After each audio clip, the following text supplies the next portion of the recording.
Welcome back to another episode of The Psycho and the Psychotherapist. No, I'm just joking. It is me, little Bradie Whetham. I'm going to call myself a simpleton because I am a simpleton. And after shooting these two episodes with our resident psychotherapist, Sim the Simulator Chhabra, nice to see you, Bradie. I have found out that I'm a simpleton on what a man is. I feel like I came into this originally 2 episodes ago with an idea of what it is to be a man and how to man yourself up.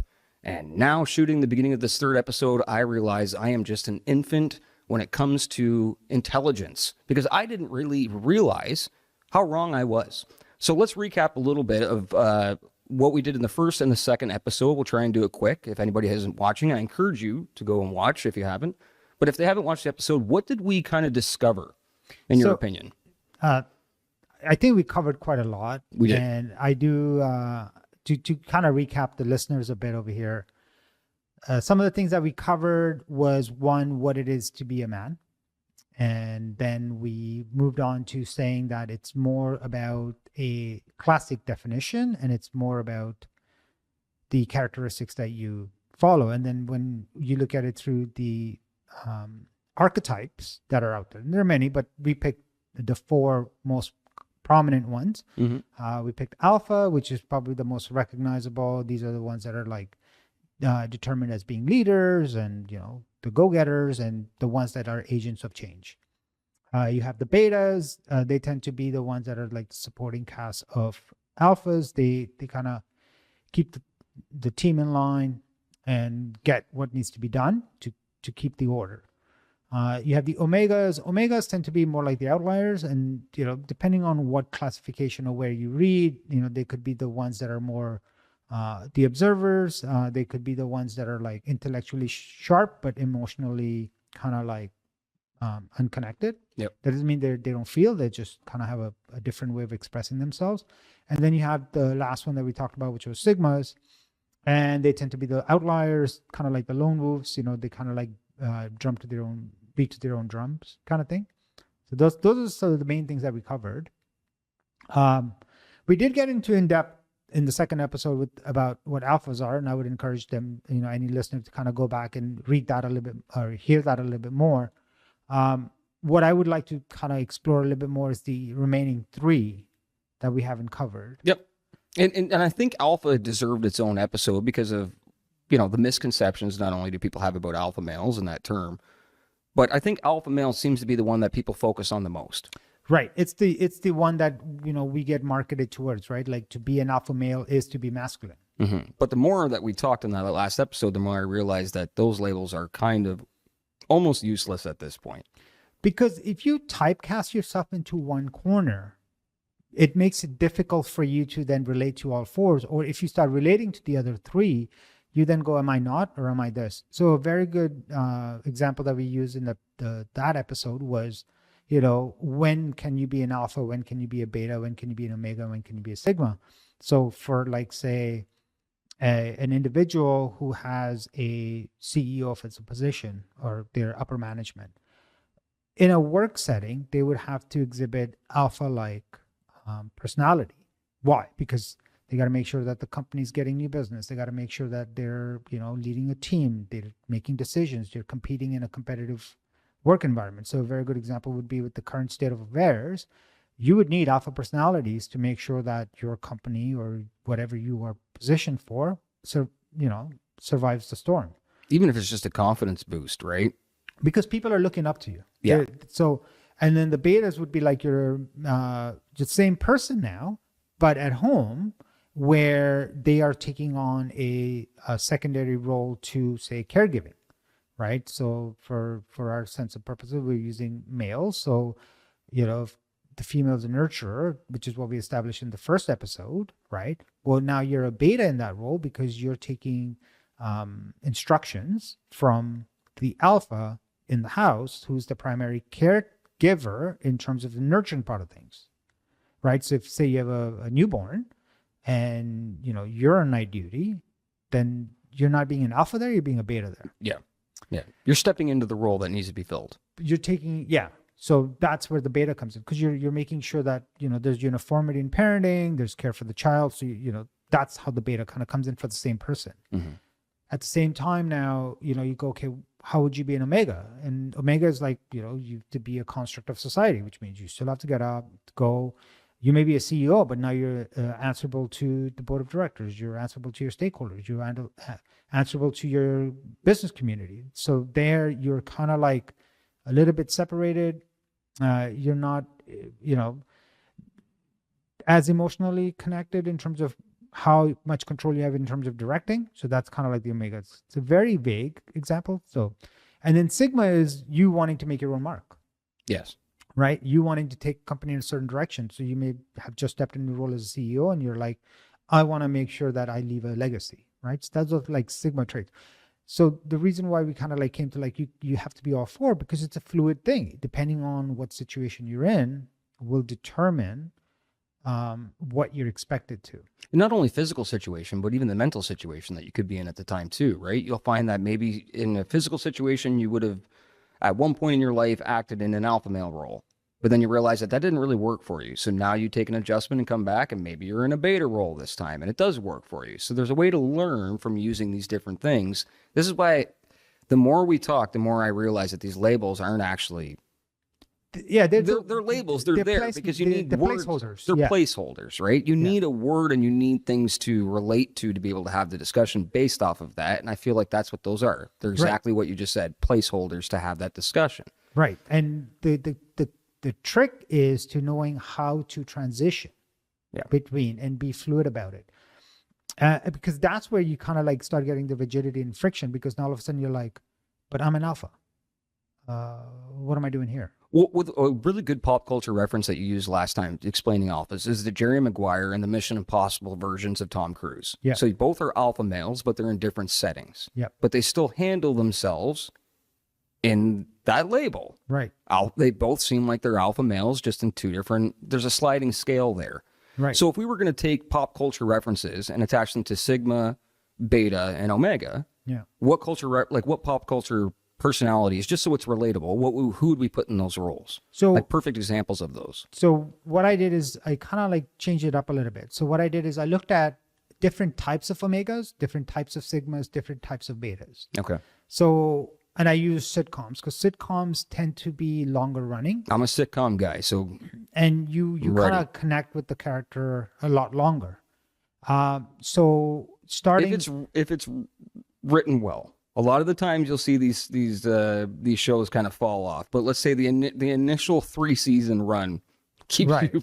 I think I've picked some legacy sitcoms. Okay, throw them at me. So for the beta, I picked Cleveland from Family Guy. Cleveland Brown. I'm Cleveland Brown. I picked Lenny from The Simpsons. Oh, I can't do Lenny's voice, but I know. Yes, okay, Lenny. Right. Yeah. Leonard from Big Bang Theory. Okay. Right. Yeah. And so when you look at that now, they all exhibit beta characters. Yeah. But they're uniquely different for each. Like if you look at how Cleveland plays himself out. Okay. Right. How Lenny plays himself out, and how Leonard plays himself out. Right. If you look at omegas, okay. With omegas, I picked Milhouse, right? Chris Griffin from Family Guy. Again. I'm Chris Griffin. Why do my arms smell like rotten strawberries? I think the audience is starting to find out that I do voice impressions after this episode, but keep going. Yeah. Uncle Joey from Full House. Okay. Oh, sexy Uncle Joey. Yeah. Yeah. Okay. Right? He was a perfect omega because Uncle Jesse got a fiance and got married. Was it Jesse and the Rippers? Yeah. Right? Was the name of his band? Yeah. And then you had Screech from Saved by the Bell. Oh, Dustin Diamond. Oh my goodness. You know what I mean? Like, yeah. I was gonna pick Urkel, but I like the Dustin Diamond reference. I think Urkel wasn't based off of anything. I think the first episode it was, and then next thing you know, he's Stefan Urkel coming out of a time machine. That right? was he jumped behind the sofa and like. Family Matters, the consistency and the continuity in that show is ridiculous. The one daughter just disappeared and no one ever brought it up after the first season. Yeah. Fresh Prince of Bel-Air, like Aunt Vivian. Well, I got that though. That was No, an, but, like, an you know- actress change, right? But yeah. You know what I mean? Like, And when- little Nicky went from being a baby to like a 4-year-old. And yeah.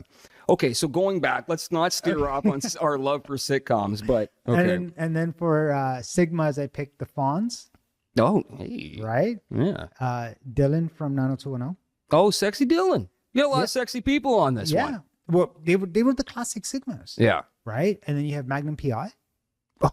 You have Michael Knight, Tom Selleck, yeah. right? Yeah. Like these were these were more enamored than the alphas were, because they were like the macho. But they weren't in the alpha setting. They were more like, but they were personified as like these independent beings. Like even alphas were like, man, like the Fawns. Mhm. Hey, That seemed like he would be an alpha to me. Explain why the Fonz isn't an alpha. because when you look at the setting it was made in, he was always the rebel. He was the guy that was outside the norm, Yeah.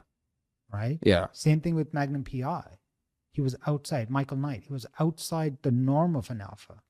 Alphas and Sigmas, they have to be forward facing because you have to be the one that's leading. They just tend to be a little bit on the outside of the square of society. Everybody else fits in. Sigmas are the outliers, right? Alphas aspire to be more Sigmas because they're freer. They do all the attributes of an alpha without the constraints of society. And I have no idea because I never was part of a fraternity. But why did fraternities and universities use the alpha, beta, sigma in terms of their frat houses? Like what? I think those are more names. Like, Is there no relation there at all to personalities? It's just a thing. Yeah, I Okay. think psychology just took it on more to kind of classify people. It's like Myers-Briggs, right? Like you need a way to classify how people, when they exhibit certain traits. We exhibit all four. We may have a greater tendency towards one over another. So when a lot of the tests or surveys that you do, they go, you're this. The idea is they got to go, you prefer this, but you're also these three. And just like the example we use with one person now being a CEO, being a parent, being an employee, whether you're a CEO or not, and then whether having your personal wishes, right? Tom Brady is a perfect example of our four. On the field, he's a quarterback. Quarterbacks are classic alphas, right? But as a team, because Kraft's going to tell him what to do, right? So he's the beta there because he's bound by the rules of the game. So right? do you remember how this our first episode started? Yeah. Right? I took a sniff of these wonderful smelling salts, which I'll do again by the end of this episode. Yeah. And I looked into your eyes and I said, Sim, why are you a man? Yeah. And you laughed because it threw you, and it wasn't the question I think you were laughing at. I think you laughed because you already knew the answer to that, and there was no way to actually tell me without doing a long form discussion Answer. on it. Yeah. Right? As Yeah. simple as a question as that is, doesn't have a simple answer. Yeah. Right? So after that initial conversation had happened, I had told you, and the name of the show was Man Up. Was I wrong? No. So I feel I can answer that question better now, because how do I know that I'm a man? Because there's 4 areas that I can say, okay, how do I fit in these 4 areas? So the first one I would say is, how well do you know yourself? Pretty well. I think Right. too well. Right. How well are you with connecting with your emotions? So knowing what you feel. Okay. How well are you connecting with others? Okay. And then the 4th one is, how well can you take action, take initiative? So within those 4, I can say, okay, this is where I am confident in taking action, taking initiative. I would say I am middle in terms of how I express emotion. Mm-hmm. Okay. And that's just an area of focus and development. Okay. How well do I connect with others? I would say high. Right. And the 4th one, in terms of that, again, I would say I'm in the middle. So how do I know a man? It's how I know I fit in those 4 ranges. That a better answer? Yeah, it is. And I think it was the answer I was looking for. But I also, because I have the luxury of being able to sit down with a beautiful human like yourself and ask these questions and have this discussion. and I can apply this because this is applying to me. So I feel like when I, and if there's anybody in the audience that, feels like it applies to them, that's great. Yeah. But this piece of paper, this group of piece of paper here, you've actually given us a way to apply this into our own lives. Yeah. So, it's great that we can kind of like talk about it, but like, when an average listener would want to go, okay, how do I put it all together? Yeah. Right? How do I make sense of being self-aware? How do I find out about myself a little bit more? And Right. how does this relate to this discussion? And how do I fit into those 4? If you're saying I'm all 4, how would I know where I'm in those 4 and those traits? So an easy way to frame that is kind of like a 4x4. Okay. So 4 traits, 4 archetypes. Okay. So the 4 archetypes we've already talked about, it's alpha, beta, omega, and sigma, right? So what would be the 4 traits then? That would be important. Like I talked about, it'd be knowing yourself, right? How well do you know yourself? How confident are you in taking action? Okay. How are you with relating to others? And how good are you emotionally aware of yourself? Okay. So that's your 4x4. Now, the best way to kind of look at it from like a working example, think of it as, you've heard the phrase like on all 4 cylinders, right? Yeah. Yeah. On all 4. On all 4. Yep. Right. So your 4 cylinders are your traits. Okay. Because you need all 4 to function.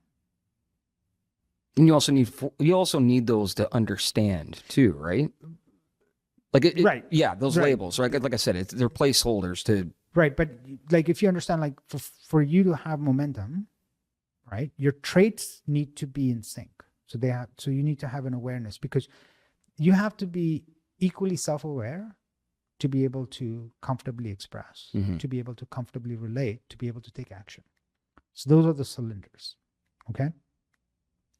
Now, when you look at a combustion engine cycle, you have the intake, you have compression, you have ignition, and you have exhaust, right? Those are your archetypes. That's your 4x4. That's a good way to put it. That's a good way to put it. And what that does is it takes away this need to corner yourself into a title. So now you cannot be, I'm alpha dominant, because you're one of 4. You're either the intake, you're either a combustion, you're either the compression, or you're exhaust. But they're not equally concise. I blow a lot of hot wind, so I'm assuming I'm the exhaust. Less beans. But so if you can compress that. Now, if you want to get a little bit more broad, bigger, right? And you'd be like, okay, yeah, you can then say, okay, I'm a 1 liter engine, I'm a 2.5 liter. You can then get into the semantics of it, and that makes it more into a personal conversation. So one of the things that, I created specifically for our series is I created this questionnaire that people can go on, and we'll add the link to the bottom of our show. Yep. Where, there's simple 5 questions that they can kind of read for themselves, and it's broken down into exactly those categories. So your first 4 categories are your traits, right? Those are your cylinders. You need to know that those 4 cylinders are constant. So knowing yourself, how well do you know yourself? And the rating scale is quite straightforward. So it goes from low to high. So low would be, I avoid this, right? I struggle with this would be 2. I can do it sometimes.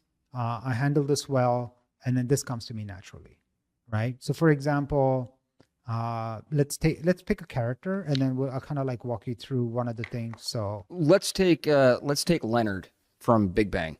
Oh, that's a good one. That will give you a lot of fun to play with, because his mind is obviously ridden with anxiety. Yeah, and he's dating Penny. And he's dating Penny, yep. Especially when they break up. Like, he was a mess in that I've seen the first couple seasons. I fell off of it. I feel like the set got more colorful and the jokes got more bland as the time went on. But I love the original concept of the Big Bang. I think that's more realistic than not in a sitcom setting. A bunch of kind of hopeless misfit loser boys trying to find love, right? So I will put Leonard in taking Let's do Leonard. action. Yeah. Okay, because Sheldon dictated the rules of the apartment, right? Even when he started dating Penny, and she'd be like, "What is this? Wait a minute. Why do we go into like segue podcast shows?" We will eventually. Now that I know that your vast knowledge of sitcoms is this deep, I'm going to create a happiness show on sitcoms. Yeah, there you go. So if you look at Leonard, Yeah. right? Taking action, right? When something needs attention, am I willing to step in rather than wait? Well, he's a classic example of like a 2, right? Because he struggles with it and he exhibits that, right? Because they had that lease binder agreement, whatever they call it. It's a roommate's agreement. Fridays was Italian and you couldn't, or Believe Chinese. me, anybody who's ever lived with me that's watching this right now goes, that's Bradie, right? Yeah. I have rules. If I notice a problem, I take the initiative to improve it. I would say again, he's a 2. Yeah, probably a 2. Right? Yeah. I am comfortable making decisions even when everything isn't clear. That's a 1. That's a 1. Yeah. Right? When I commit to something, I make a real effort to follow through. That, he's a 4. He's a 4. You see? And then the last one, I act on my goals instead of letting them stay on the to-do list. Well, for that, he's a 4. He's a 4 as well. Right? Let's pick one more. Pick another character. Okay. Just because we're already in the L's, let's take Lenny. The pushover. Actually, no, let's go Milhouse. We're going to take we're going to a completely different category. Let's do relating to others. Right? Okay. And let's bring in when Lisa comes into the picture. Okay. Because that's his kryptonite. Lisa is Milhouse's kryptonite. Or Bloodstorm, a copy of Bloodstorm. It's either Lisa or Bloodstorm. Yeah. And you know what? Factually, I think guys, when it comes to those things, we're more like Milhouse's, Urkel's, Screeches. We're very right? dorky. We go into that extreme. Even when we go into the facade that I'm gonna get this girl. No, you're crapping your pants in the background. I don't even care if she's in love with you and she made the. When you see a pretty girl that stimulates you or a pretty guy that stimulates you, you are out of control at that point. We're Raj in season 2 where you couldn't even talk. That's who we are. Yeah. So let's call it ace and ace. Okay. So relating to other. Milhouse with Lisa, okay? During a disagreement, I consider where the other person is coming from. I would say a 2, 3, easy. Yeah, 2, right? In because between 2 and 3. he's like an avoidant, right? Like, I don't want to deal with this. Yeah. People often feel comfortable talking with me. Lisa? Not so much, no. Bart, maybe. Yeah. He's probably a 2. Right? Yeah, a 1 or 2. I adjust how I communicate depending on the situation or the person. A 1. He's a 1. Yeah. He's passive, right? He's like a pushover. Right. Yeah. I find ways to connect with people. Maybe a 2, 3. I could see him being a 3 because I think Milhouse was easy relatable. Right, but Lisa would go to a 2 easy. Yes. Right? Yes. I make a point of staying connected with people who matter to me. That he's a 4. Because he's like Bart's. He's Bart's best friend. He's loyal. Until he gets a copy of Bloodstorm, he tells you to go home. Yeah. Yeah. Yeah. But he's loyal. Yeah. So that's the idea of well, let's take Jerry Maguire then and apply the crazy alpha male on that one side of the sliding scale. Let's do Jerry Maguire. Do you want to do traits or do you want to do it in the archetype? Do it in the archetype. Okay. Yeah. So let's do Jerry, but give me one where Jerry now has to be either a beta or an omega. Or a sigma. No, let's go omega. I think omega is probably, that's a good role. Okay. So for Jerry and omega, I would say either when he is trying to call all his other players that he represented, because he started his own firm and he had to deal with that setback, right? Before Cuba, I don't know, what was Cuba's Hoodie Jr.'s character name? Oh, I have no idea. It's been years since I've seen that. Everybody just remembers Jerry Maguire because the name was called Jerry. The movie was called it. Yeah. Right? Show me the money. Or when he went on the first date with You Complete Me, whatever her name was. Yeah. Okay. Right? Yeah. So in that, right? So if you go, I am aware that I experience situations a little differently from those around me. He's a high because he realized. He's in a 4. Right. Yeah. I prefer observing and becoming aware of my surroundings before acting. A 4. Another Easy, 4. Because he wouldn't have left his agency. Yep. Right? I prefer finding my place in a group rather than leading it. Oh, he's like a 2 because 1 to 2. Yeah. He actually might even be falling into the 1 scale because he's a leader. Right. I notice moments when I feel unaware about where I belong in the situation. He's like he became very well aware very early on that this is not, because remember he had to come back to I mean, the movie wouldn't have ended that way if he hadn't come. It'd still be going to this day, Sim. He'd be signing agent, single. And then I prefer reflecting before expressing my thoughts, right? So he struggles with it. Yeah, he right? does. So it'd be like a 2, right? So that's how this scale works. It's a very self-reflective. It's not scientific. It's not designed to diagnose. It's not designed to label, but it's designed to become a little bit more self-aware and kind of go, okay, how do I feel about this? How do I feel about that? Now, for anyone out there, it's going to be available. You can fill it up. We'll make sure that the link is in the description so they can download it as well. The results are confidential. They're not going to be shared anywhere. And I offer a free... We can't put them on the website, Sim? No, I'm joking. Make a TikTok out of it? Yeah. No, it's nice that you've done this as well, because anybody who is watching, you've given them something to actually... that's applicable. Like, they can apply this to their life, right? Yeah, I mean, because we the fact that we created a series of it, right? So it's a great way to kind of like, okay, how do you bring it home? And you can book a complimentary consult for 20 minutes, and then we can go over the results, and we can talk about how you would like, if there's an area that you would like to strengthen, there's an area that you would like to attend to because of, life experiences, or say, a very good example would be like, say you're a beta, but you're aiming for a top management position. Yep. Or you're an alpha and you're learning how to be a little bit more beta-like with your team, right? Because everybody's moving in different transitions. So you can take this, you'd be like, we can see where your tendencies are. Again, this is non-scientific. This is just something so people can kind of like place themselves in. It's an education of understanding yourself. Yeah. Yeah. And I can't thank you enough for not only building this for the audience, but sitting down now, and we got to be running into 2 hours of sitting down and talking to me. Yeah, well, I enjoy that. That's why. Well, is there anything that you'd like to kind of leave everybody with before I close this out? Like, is there one last message that you could say about anybody who's confused about either their masculinity, their femininity, themselves? What is the best thing that we can leave them with? If they've watched this episode and they watched the previous episodes and they came out of this saying, I really like Sim, I really like his opinion, I'd like to know what could work for me. What's a nutshell kind of thing that you can put out there for people to, like I said, better themselves? So like the analogy we created, right? Like you are a 4x4. So, and you are both simultaneously. Mm-hmm. And that's where the answer sits. That is unique to you. So if you feel overwhelmed, you're not alone. This will help you kind of shape it a little bit. You could go to the website's horizonwithin.ca. We'll put it in the description as well. Yep. You reach out, you can book a consult, we can have a conversation about it, and we can build it from there. Awesome. Thank you very much, Sim. My fellow patriots, look at that. We learned what masculinity is as much as we can understand it with our little teeny tiny brains, but this man just made my brain a little bit bigger, and I can't thank him enough for that.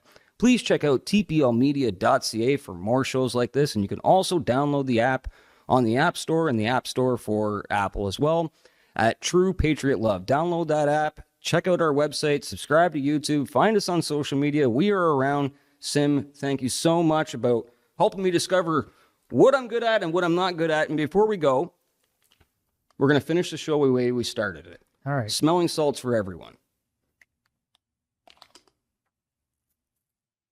Thanks for having me.